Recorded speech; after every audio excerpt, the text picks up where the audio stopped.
Hello everyone and अस्सलाम वालेकुम। This is Naqeeb Ahmed, cricket and fitness coach.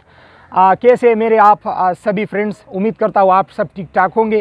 तो आज बात करेंगे मेरे फ्रेंड्स एक ट्रेंडिंग टॉपिक पे। बहुत से ज़्यादा प्लेयर्स, क्रिकेटर्स और उसके वालिदैन मुझसे कमेंट्स में पूछते हैं, यूट्यूब पे भी, व्हाट्सएप पे भी और मैसेंजर और फेसबुक पे भी, कि क्या नए गवर्नमेंट के आने से डिपार्टमेंटल क्रिकेट, रीजनल क्रिकेट और 2014 का पीसीबी का जो आइन था, जो स्ट्रक्चर था, वो बहाल होगा या नहीं।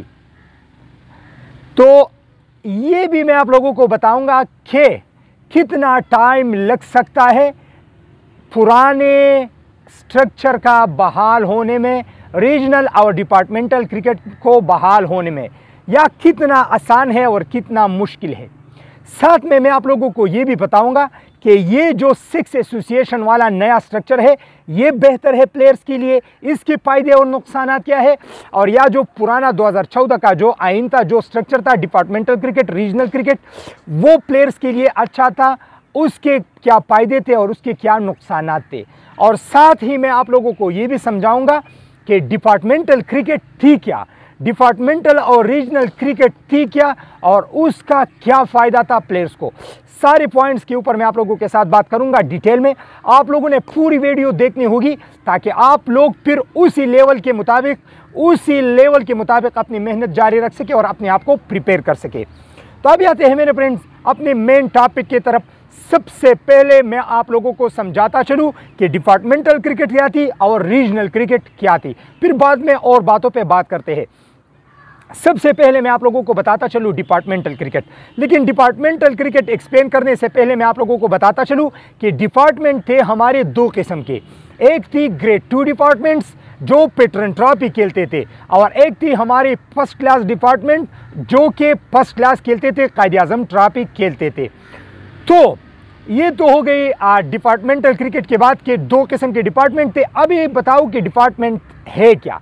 डिपार्टमेंट क्रिकेट ये होती थी मेरे फ्रेंड्स के हमारे जितने भी बड़े इदारे हैं, जितने भी पाकिस्तान के बड़े डिपार्टमेंट है, वाबड़ा हो गई, पियाए हो गई, सुइनद रंगेस हो गई, सुइसद रंगेस हो गई, स्टेट बैंक हो गई, एचबीएल हो गई, ये यूबीएल हो गई, जितनी भी हमारे बड़े इदारे हैं उनके होते थे प्राइवेट क्रिकेट टीम्स।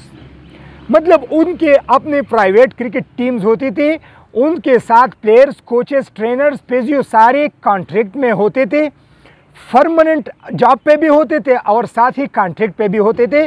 तो वो उनके लिए खेलते थे और वो उनको सैलरीज देते थे। ये तो हो गई डिपार्टमेंटल क्रिकेट। इसी तरह पेटरन ट्रॉफी की जो ग्रेड 2 डिपार्टमेंट थे उसमें भी सेम यही चीज़ थी। अभी मैं आप लोगों को बताता चलूँ कि रीजन क्रिकेट क्या थी। तो जितनी भी पाकिस्तान की बड़ी सिटीज़ है, कराची, फैसलाबाद, मुल्तान, सियालकोट, पेशावर, एबटाबाद, इसके साथ क्वेटा, जो फाटा, जो जितने भी बड़े शहरें हैं, जितनी भी बड़ी सिटीज़ थी, उनके नाम एक एक रीजन हुआ करता था, एक एक रीजन उनके नाम था।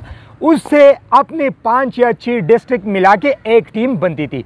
जैसे अभी ये 6 एसोसिएशन में, एक एसोसिएशन में 18-20 डिस्ट्रिक्ट से एक टीम बनती है, उसी तरह पहले रीजन में 5 या 6-7 डिस्ट्रिक्ट से एक टीम बनती थी। तो ये तो हो गई रीजनल क्रिकेट और डिपार्टमेंटल क्रिकेट के बाद। अभी दूसरे पॉइंट में मैं आप लोगों के साथ ये डिस्कशन करूंगा कि क्या डिपार्टमेंटल क्रिकेट बहाल हो सकता है, क्या पुराना स्ट्रक्चर बहाल हो सकता है या नहीं। तो ये बताना कबल आज वक्त है मेरे फ्रेंड्स, क्योंकि अभी बहुत सी ज़्यादा तब्दीलियाँ पीसीबी में होने हैं। रमीज़ राजा जाता है या नहीं, या खुद इस्तीफ़ा देता है या नहीं, या शहबाज शरीफ उसको हटाता है या नहीं। तो ये बताना अभी कबल आज वक्त है मेरे फ्रेंड्स कि डिपार्टमेंटल क्रिकेट, रीजनल क्रिकेट और पुराना स्ट्रक्चर बहाल होगा या नहीं।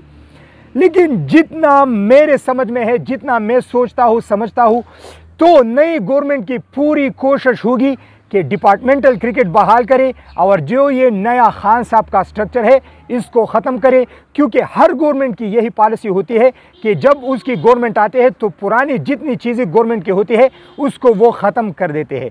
तो मेरे ख्याल से डिपार्टमेंटल क्रिकेट बहाल करने की पूरी कोशिश वो करेंगे, लेकिन उसका अभी बताना कबल अज़ वक्त है कि बिल्कुल हाँ करेंगे या नहीं।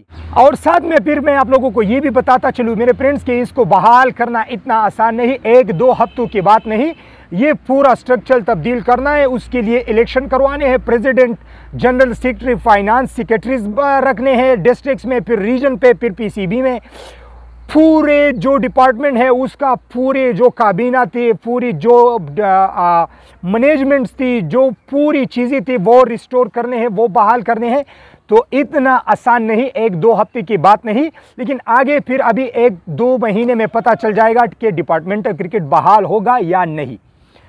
और कितना टाइम लग सकता है, तो उसमें बहुत ही ज़्यादा टाइम लगता है, इतना आसान नहीं मेरे फ्रेंड्स। अभी मैं आप लोगों को ये बताता चलूँ कि जो पुराना स्ट्रक्चर था उसके फ़ायदे और नुकसानात क्या थे, वो अच्छा था या ये अच्छा है। तो पहले जाते हैं मेरे फ्रेंड्स रीजन और डिपार्टमेंटल क्रिकेट की तरफ कि उसके फ़ायदे क्या थे और नुकसानात क्या थे।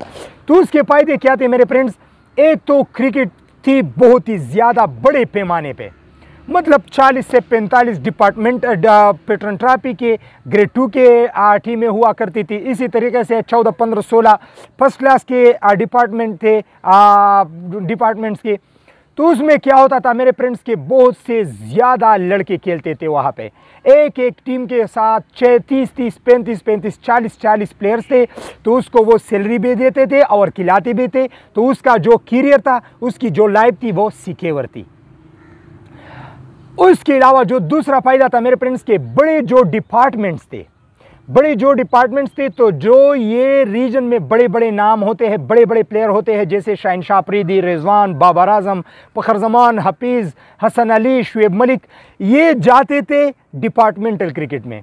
यानी फर्स्ट क्लास के जो हमारी डिपार्टमेंटल टीमें हैं वहाँ पे या जाते थे, वहाँ पे वो खेलते थे डिपार्टमेंट से बड़े बड़े सैलरीज पे। तो जब ये जाते थे डिपार्टमेंट्स में, वहाँ पे डिपार्टमेंट के में खेलते थे, तो यहाँ पे जो रीजन की टीमें होती थी, बड़ी सिटीज़ की जो टीमें थी, उसमें कंपटीशन फिर कम होता था, क्योंकि बड़े नाम नहीं होते थे यहाँ पे, बड़े नाम यहाँ पे नहीं होते, बड़े प्लेयर नहीं होते, तो यहाँ पे कंपटीशन फिर कम होता। तो यहाँ पर रीजन में भी बहुत से ज़्यादा नए प्लेयर्स को मौका मिलता था। अभी जो 6 एसोसिएशन में, इसमें तो बड़े बड़े नाम एसोसिएशन से खेलते हैं, जैसे कि पीके में फखर जमान, शाहिनशाह अफरीदी, रिजवान, इफ्तिखार। तो इसी तरीके से नए प्लेयर्स को मौका बहुत ही ज़्यादा कम मिलता है। लेकिन पहले जो डिपार्टमेंटल क्रिकेट थी, उसमें ये बड़े बड़े नाम जाते थे डिपार्टमेंट्स में, तो रीजन में नए खिलाड़ियों को आने का मौका मिलता था। तो बहुत से ज़्यादा प्लेयर्स को एक तो मौका मिलता था, दूसरा क्रिकेट बहुत ही ज़्यादा था, तीसरा आपको जब डिपार्टमेंट में कॉन्ट्रैक्ट मिलता था या परमानेंट जॉब भी मिलती थी, तो आपका मेडिकल, आपकी जो सारी चीज़ें थी, वो ये फिर उसकी ज़िम्मे थे। तो आपका जो लाइफ था, आपका जो करियर था, वो सिक्योर हो जाता था। लेकिन पहले ज़माने में जो स्ट्रक्चर था, अभी अगर मैं उसको आपके नुकसानात बताता चलूँ, तो उसमें कोटा सिस्टम था, मतलब उसमें इलेक्शन होते थे। तो जो प्लेयर्स डिस्ट्रिक्ट में और रीजन में आते थे, वो अप्रोच पे आते थे, वो सिफारिश पे बहुत से ज़्यादा, तकरीबन 70-60% सिफारिश पे आते थे, क्योंकि उस क्लब्स के जो प्रेसिडेंट्स थे वो डिस्ट्रिक्ट के प्रेसिडेंट को वोट देते थे, डिस्ट्रिक्ट का जो प्रेसिडेंट था वो रीजन के प्रेसिडेंट को वोट देता था, और रीजन का जो प्रेसिडेंट था तो वो पीसीबी के प्रेसिडेंट को देता था। तो इसी तरीके से वो जो सिफारिशी कल्चर था, वो बहुत ही मतलब आम बात थी, वो उस स्ट्रक्चर में आम बात थी। तो नुकसान उस स्ट्रक्चर का ये था कि प्लेयर्स सिफारिश पे आते थे। अभी ये जो नया स्ट्रक्चर है खान साहब का, उसके अगर मैं आप लोगों को फ़ायदे और नुकसानात बताता चलूँ, तो इसका फ़ायदा ये है कि इसमें मेरिट बहुत ही ज़्यादा है।